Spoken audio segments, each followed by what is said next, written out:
Jesus has resurrected, and he's appeared to the disciples before, but now you have this interesting thing that happens in John chapter 21 as Jesus is on the beach, and Peter has said, here he goes, Peter has said, I go a-fishing.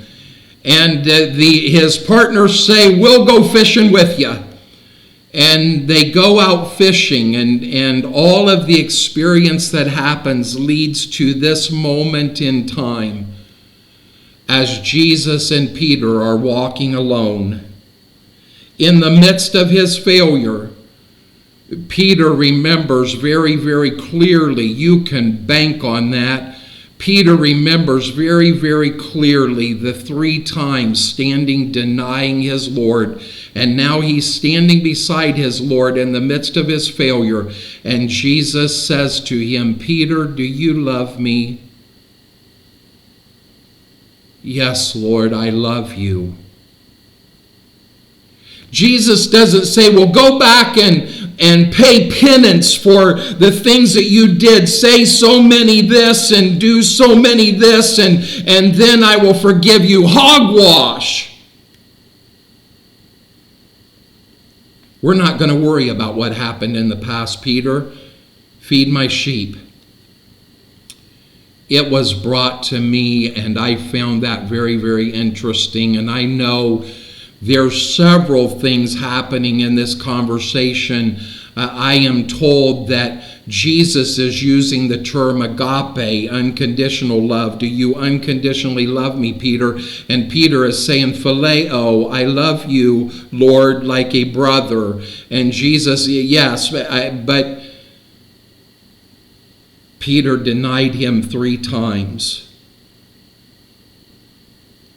And Jesus asks him 3 times, do you love me?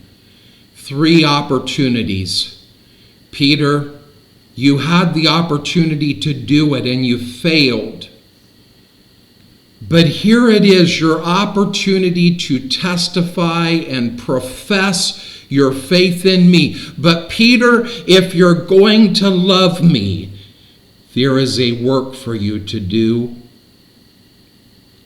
Feed my sheep.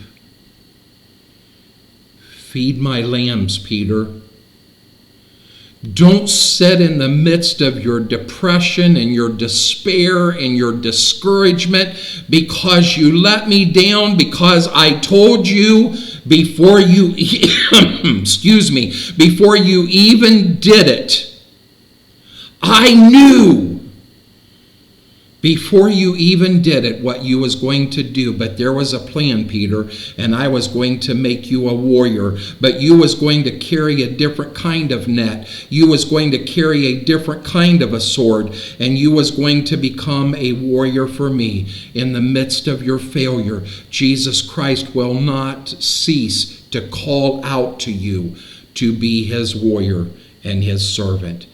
Get your focus off of the circumstances and back onto him.